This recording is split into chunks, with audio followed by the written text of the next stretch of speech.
Hi guys, welcome to Office Blokes React. I'm Office Bloke Dave. I'm Office Bloke Mike. I'm Office Bloke Daz. Together in a room, all three of us make the Office Blokes. Yes, we do. Indeed. It's still on, don't worry. What is? I thought you were wondering because the screen went off on the camera. You kind of yeah. had a look. Just checking. Yeah, we're still going, don't worry. Yeah, we are the Office Blokes and... I wasn't. Were you not? I never even thought about it until you mentioned it. I just thought, like, as the screen went off, you kind of went... I'm just assuming. Must have been a Anyway, shameless plug time. I have a other YouTube channel with someone from Zimbabwe. Really? Yeah. It's not Robert Mugabe, is it? No. Hope not. No, not anymore. That got cancelled quite quickly. Is he alive? No. Right, fair enough. That's why Not the Robert Mugabe. I'm sure there's someone alive called Robert Mugabe. Is it not one of those probably. names that got ruined? Like there's not many Hitlers around nowadays. Yeah, baby Adolf. Yeah. Anyway, yeah, head over to OB Dave and African Ash if you want some couples content. She is from Zimbabwe. So like I said, shameless plug. Have you been there yet, Dave? No, but it is Plans to go? It is on the cards actually. Yeah. Are you gonna go Bulawayo? I'm not Harare? sure. She's from Harare. Yeah. But she's already had a talk with me and said things work a little bit different over there. And she said there's certain situations where she may have to give me a nudge and say, just keep your mouth shut. Because people are very forward. Is that before you even get to the airport? Yeah. We're going over there. Yeah, just We're going out the house now. Keep your fucking mouth shut. Yeah. And when you get on the tram, Tram, you won't be on the tram, you're on the bus. you're probably walking knowing him. I think He likes a good walk. I think it's changed a little bit from when she left when she was 16. So I think things have changed a little bit. But she still has family over there. In Zimbabwe, mate, ginger-haired white people, they boil your brain and use it. That's if you're lucky. Yeah, some sort of boil your brain and figure out it's fucking empty. This. Yeah, minimal nutrients. That was a waste of time. Anyway, this is Zimbabwe's currency crisis. The worthless $100 trillion bill. I think It's a lot. I think either Ash or one of her family members does have one of these bills. Oh yeah, because it's like it's sort of an iconic thing. But she actually showed me a video where it was just the bills, and they kept just knocking a few zeros off the end of a bill because inflation was that crazy that it was like 100 billion, and then they just took a few noughts off it. Is this during Robert Mugabe's time? I'm not sure when it was actually, but he was in power for like 400 years, wasn't he? Long time. So it probably was. Yeah, long time. But yeah, we'll get into it. Zimbabwe's currency crisis, the worthless $100 trillion. This video is sponsored by Ting. Start paying only for the data you actually use and get $25 off with the link in the description. That's a drink. Life in Zimbabwe has never been easy. Since its independence, the southern African country has seen factional violence, international sanctions, and rampant political instability. But in the mid-2000s, it lost something even more fundamental: its currency. Surviving meant waking up as early as 2 in the morning, trekking to the nearest ATM, and then waiting in line. On a good day, you'd be able to withdraw the equivalent of about $1 or $2 US, the maximum allowed by the government. Or you might find, after losing sleep and waiting for hours, that no more money was left. That's because around 2007, Zimbabwe experienced the second highest inflation in history, after post-war Hungary. It's hard to know exactly how bad it got, as the government stopped reporting numbers after 100,000% inflation, when a loaf of bread cost 30 billion Zimbabwean dollars. Jeez. That's ridiculous. It's mind-boggling, isn't it? She told me a story. I think it was maybe her sister took a wheelbarrow full of money to go and try and buy a loaf of bread, and someone tipped out the money and nicked the wheelbarrow, and she was devastated that someone had nicked the wheelbarrow. The money was just worth absolutely nothing. Crazy. Employees stopped going to work when their annual salary wouldn't even pay for their bus ride home, and vending machines were put out of service, unable to hold the billions of coins that a single can of soda would cost. To keep up, the central bank kept printing bigger and bigger banknotes. $1 million, 100 billion, and finally 100 trillion, worth a whole 40 US cents. So how did Zimbabwe get here? And how did this devastating economic crisis help launch Africa's financial technology revolution? Zimbabwe is home to the largest waterfall in the world, Victoria Falls, over twice the height of Niagara, and whose tumbling water can be heard 40 kilometers or 25 miles. You said the highest falls in the world? Yeah, It did. I didn't know that. I thought Angel Falls was the highest. So did I. South America. So did I. Yeah. I believe everything here on YouTube, so Yeah. it's true. miles away. Sure about that. Further south are the intricate stone ruins of an 11th century palace city, and savannas everywhere in between hold Africa's Big Five: lions, leopards, elephants, buffalo, and rhinos. Unfortunately, few will ever get to see these wonders. Because, in addition to being blessed with natural beauty, Zimbabwe is also cursed with an abundance of gold, platinum, coal, and diamonds. All things which led Cecil Rhodes of the British South Africa Company to invade the land with a newly invented So it comes to be Rhodesia. I don't know if you know that. Close. Yeah, it it did. was Rhodesia right. when her dad was part of the. Yeah. Well, Cecil Rhodes was the. That was changed. I think named after him on it, I think, yeah. Maxim gun at the end of the 19th century. The company-run territory was almost entirely governed and exploited by the tiny white minority. Years later, two rival factions emerged: Zimbabwe's African People's Union, supported by the Soviet Union, and the National Union, backed by got that Mao's mixed up. China. In 1980, Zimbabwe gained its independence, and the National Party won its first election. Almost immediately, with the spirit of nationalism strong, leader Yes. Robert Mugabe began doing what all good dictators do: consolidate power. His army, trained by North Korea under Kim Il-sung, began murdering dissidents. He granted himself the power to dissolve parliament, declare martial law, and removed all term limits. Mugabe's authoritarian rule lasted 37 years, just 4 short of Africa's record, and teemed with corruption. He once accidentally let slip that his opponent had won 73% of the vote in the last election before quickly correcting himself. This insatiable thirst for power had more than political consequences.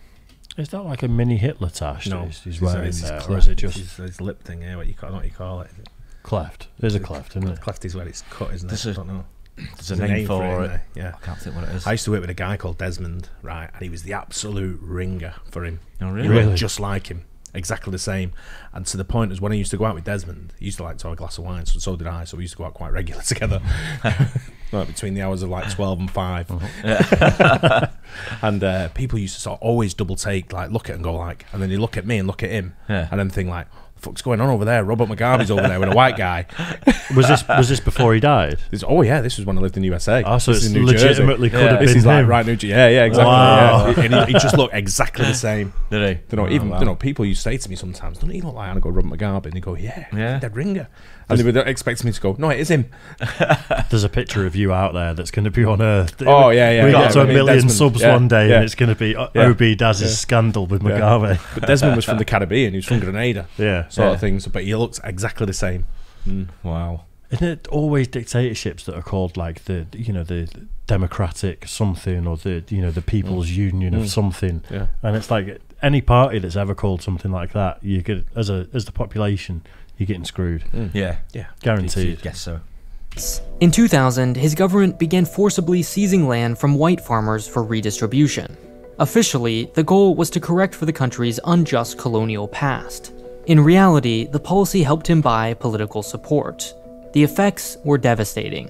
The new farmers usually had little or no experience and sometimes no interest in agriculture. From 2000 to 2009, total agricultural output was cut in half, with some farms producing only a tenth as much as before.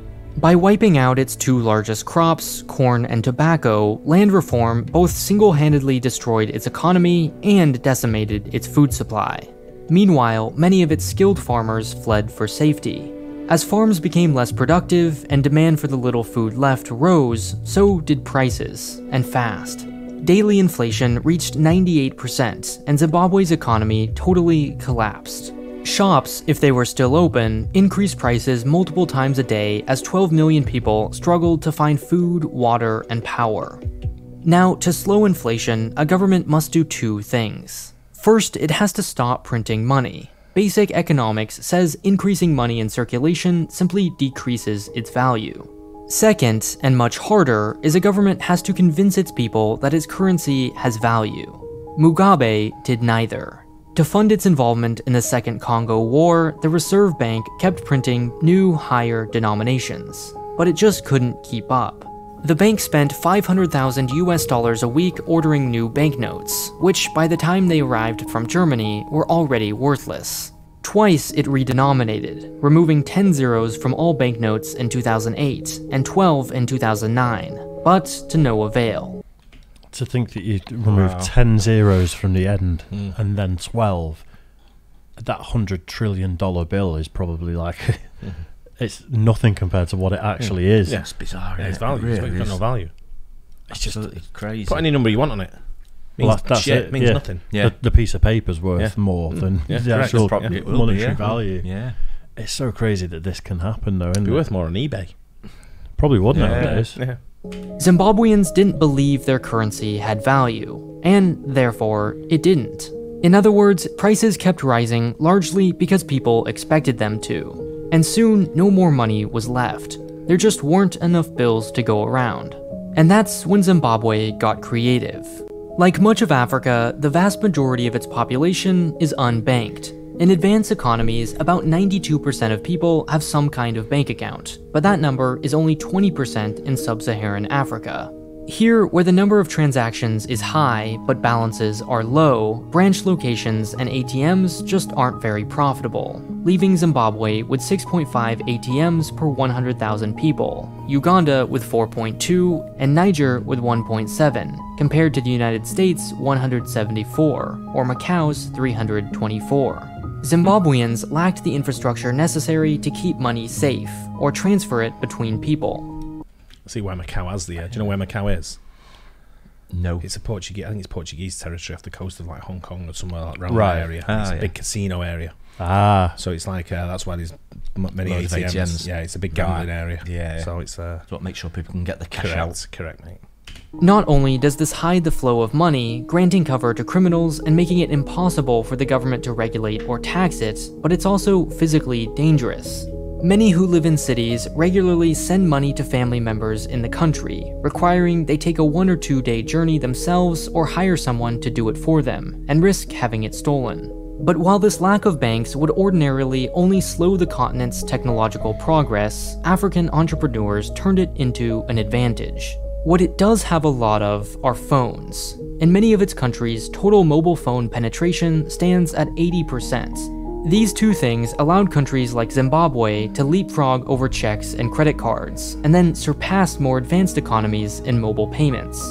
In places like the US, the ubiquity of banks and credit cards actually holds back new technologies. Tapping or texting would make sending money much easier, but first you and I need the same app.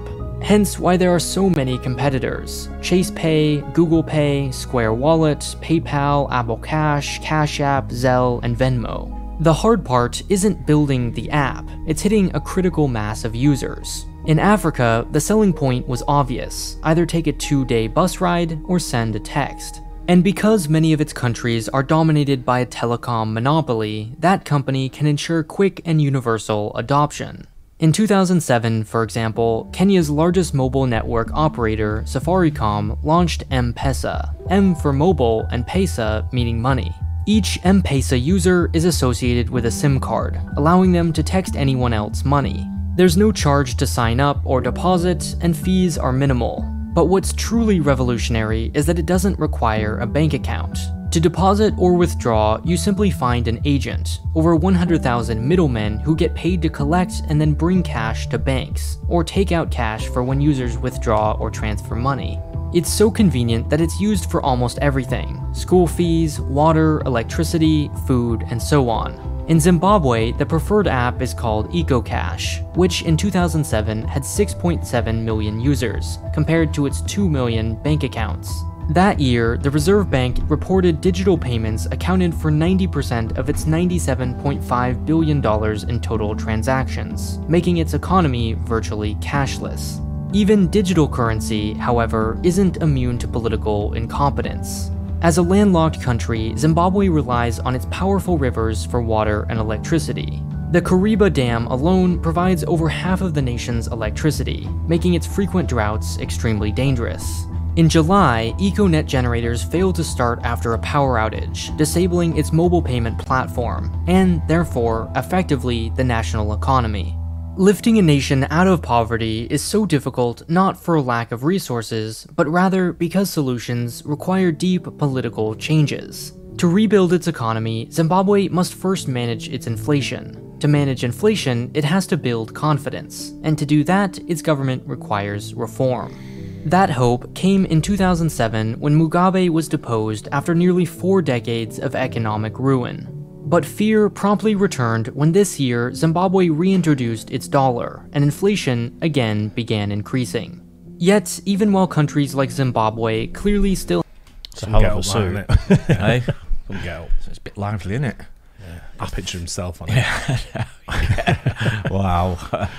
I think Ash was saying that they've got a cryptocurrency now, like the Zim dollar or something it's called.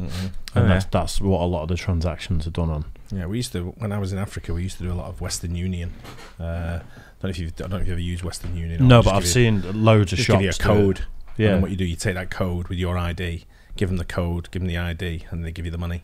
Right. Sort of thing. But because I told you, I got into a bit of an issue with carrying a lot of cash. I had about $50,000 worth of cash on me.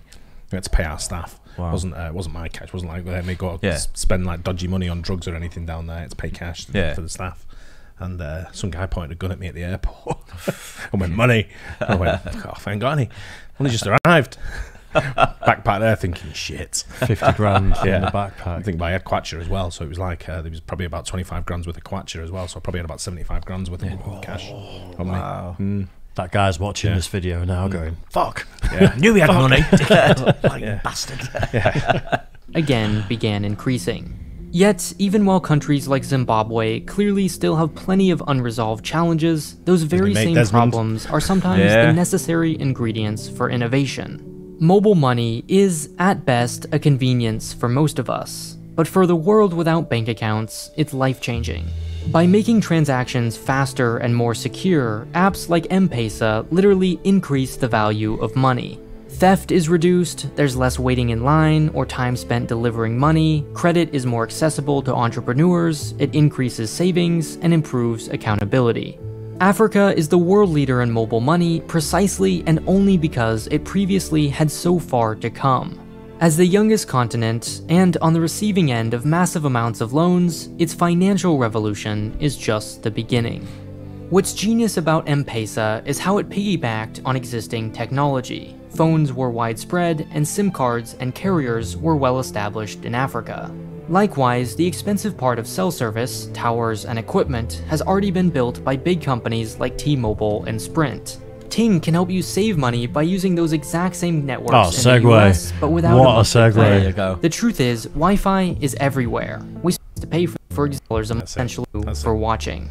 That was absolute butter, that segue.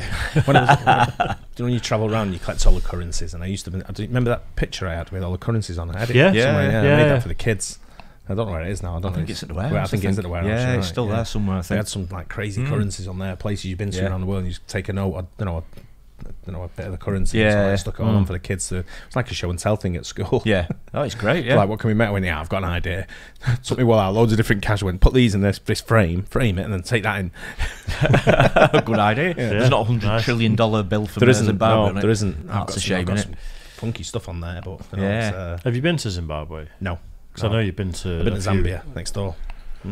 Yeah, it's sad to see, and it's a common theme with a lot of Africa how mineral rich it is, and it's just been exploited. It's crazy, so isn't much. It's level. Yeah, people like Mugabe, he's just using the money for himself, isn't he? Instead of spreading the wealth throughout the population. I bet he's still seeing peanuts of what foreign companies are actually spending, to get the diamonds. And he won't. Mugabe would have been super wealthy, wouldn't he? He was. Super well. Do you think he's super wealthy on the world stage though, or do you think companies are coming in giving him like 10% of what they'd actually be giving another country? No, Mugabe was super wealthy. And you go to Nigeria, places like that, he's rich in oil. Yeah. And you look at like what the people are living like, and the people are not getting. It's not cascading down to the people in Nigeria. The most mineral-rich countries that have the worst poverty in a lot of cases. Well, look at all the diamond mines in Rill and Stoke. That's a fair point. Yeah, you got beef with Stoke, haven't you? I'm only joking. Hate it. Yeah, it's a shame. It's a shame because it's such a great continent and some fabulous countries around there. Yeah, everywhere from Ghana to you go in Nigeria. Some of the nicest people you meet in the world from Nigeria I've met around the world, and it's just it's a shame what you have to see them go through because the government are so corrupt. I know, it's absolute joking. It's absolutely heartbreaking when there's actually so much money there for the country, for everyone, that it's just siphoned off into a few bank accounts of the rich sort of parts people. Of West Africa, it's golden places to go to. Really nice. Unbelievable. Do you think it's just a massive overcorrection from colonialism? Yep. So it's like probably. The white man, whatever nation it was, because I know France and Portugal and places in Spain did it as well. But then it's like, kick them out. We do it, it's local, but then you end up with incompetent, corrupt people in charge. What happened in Zimbabwe, that's exactly how it looks, isn't it? That they just swept all the white farmers out, put the locals in there, but they didn't know how to do the farming, or they didn't know what to do it. That's exactly what happened in Rhodesia at the time, wasn't it? That's right. Well, it severely affected Ash's family. That's one of the reasons they left and came over here. I'm not surprised. It just became unsafe. I mean, I remember it on the news all the time. It's absolutely frightening. You heard some of the stories there. It's like, oh Jesus, me, how could you try? Living there. Oh yeah, of course it was. People were just getting out for fear of their lives, weren't they? Yeah. So, but if you can get to Africa, go. It's a fantastic place. Well, Ash has said for ages she wants to take me to Zimbabwe to see a lot of the where she grew up and stuff. And then I've watched a few home videos, and when they showed what was the dam called a minute ago? Can't remember. Kariba, I think it was. She showed me home videos of her and her family at the top of that, and all these places they're talking about and stuff. And it's crazy. I think British Airways do a direct flight probably to Harare. Did they? You'd definitely be able to go over Dubai. With Emirates and people like that. It won't be that expensive neither. It's something that will happen at some point, but it's not going to happen in the next year. I've got to get a passport first. Took me 3 days, mate. No excuse. That's no excuse. My passport was here in 3 days. Yeah. Anyway, hope you guys enjoyed that. Let us know if you've been to Africa, or if you're watching from Africa. Let us know which African state you're watching from. Yeah. And we'll catch you on the next one. Cheers, guys.